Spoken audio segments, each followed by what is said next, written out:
आने वाले समय में ये रोग लगभग कॉमन होता जा रहा है।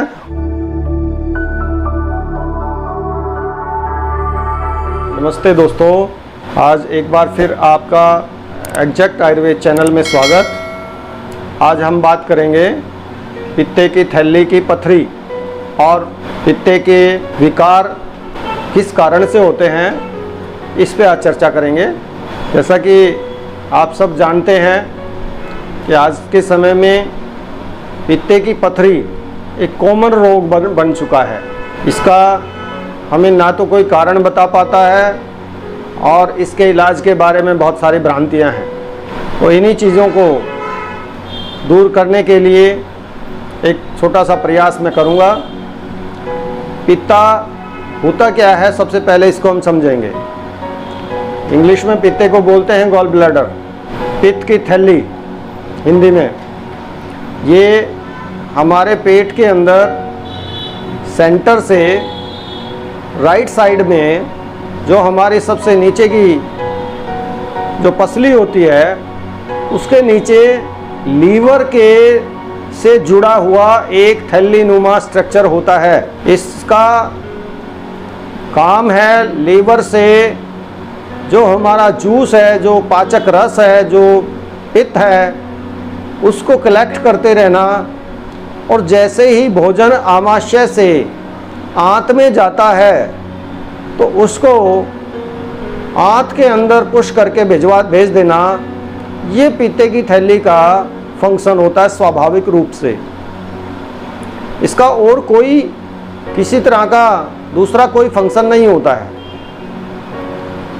अब इसके फंक्शन में जब रुकावट आती है तो उसकी संचालन क्रिया में सुस्ती आ जाती है, जिसकी वजह से जो जूस लीवर से, यकृत से या जिगर जिसको बोलते हैं, उससे पित्ते की थैली में कलेक्ट होता है, उसमें इकट्ठा होता है, तो वो वहाँ से पूर्ण रूप से बाहर नहीं जाता, जिससे कुछ रस वहाँ पे रुकने लग जाता है। और जब लंबे टाइम तक ये प्रक्रिया चलती रहती है तो वो जो पित्त है, जो पाचक रस है, जो गॉल ब्लैडर के अंदर इकट्ठा होता है, वो वहाँ पे जमने लग जाता है, उसमें दाने से बनने लग जाते हैं और एक ग्रेनुलर टाइप की स्ट्रक्चर वहाँ पे पैदा हो जाती है। और धीरे धीरे वो बढ़ के और हमारी पूरे गॉल ब्लैडर को भी कई बार फिलअप कर देती है, भर देती है। तो इसमें मुख्यतया हमें जो जानना है वो जानना है कि इसकी जो प्रक्रिया है उसमें सुस्ती क्यों आती है। हमारा गॉल ब्लैडर है, उसकी संचालन प्रक्रिया में रुकावट क्यों आ जाती है, वो पूर्ण रूप से सक्रिय क्यों नहीं रहता है। उसके बहुत सारे फैक्टर्स हैं।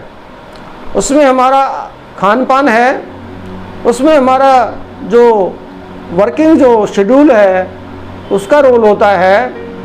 खान पान में वो चीज़ें अगर हम खाते हैं जो बहुत हैवी होती हैं तो वो ठीक से पचती नहीं है, और जब वो ठीक से नहीं पचती हैं तो जब हमारा आमाशय उनको देर से वहाँ पे भेजता है, ज़्यादा टाइम ले लेता है वो आंत में भेजने के लिए, तो गॉल ब्लैडर में जो जूस होता है, पाचक रस होता है, वो उसको देर तक रुकना पड़ता है। वो समय पे वहाँ से पुश होके बाहर नहीं निकलता। इसलिए जो जूस पहले कुछ समय के पहले गॉल ब्लैडर से निकल जाना चाहिए था, वो उससे ज़्यादा समय वहाँ रहता है।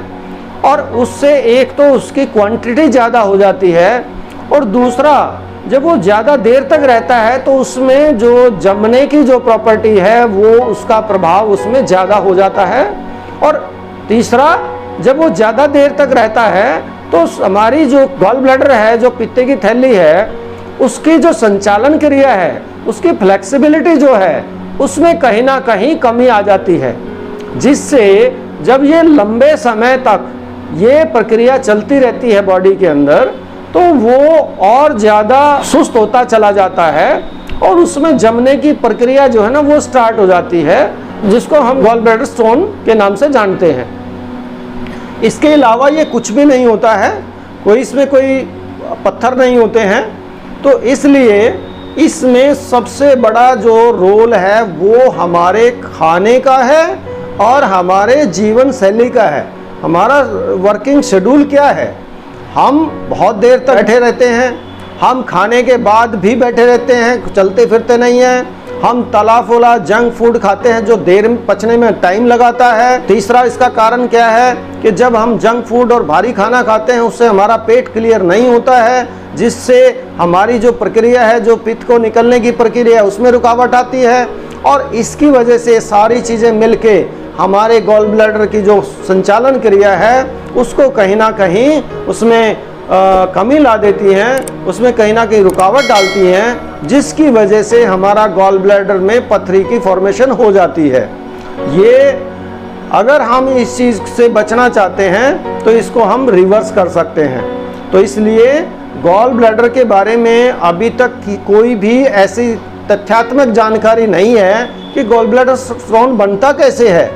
तो आप इस वीडियो के माध्यम से अगर इसको थोड़ा सा ध्यानपूर्वक अगर सुनेंगे और इसका मनन चिंतन करेंगे तो आपको क्लियर हो जाएगा कि अगर हम अपना भोजन हल्का करने लग जाएं, अपनी भूख से थोड़ा सा कम खाने लग जाएं, पानी का प्रयोग ठीक टाइम पे और उचित मात्रा में करने लग जाएं, सोच का पूरा ध्यान रखें कि हमारा पेट पूरा हर रोज़ क्लियर हो, और तीसरा बहुत लंबे टाइम तक अपने शरीर को रेस्ट में ना रखें, फिजिकल एक्सरसाइज फिजिकल वर्क जरूर करते रहें। चाहे अगर आपकी बैठने की ड्यूटी है उसमें भी घंटे आधे घंटे बाद 10-15 मिनट के लिए आप मूव करें, आप थोड़ा सा घूमें फिरें, तो आप देखेंगे कि इस रोग से आप बच जाएंगे।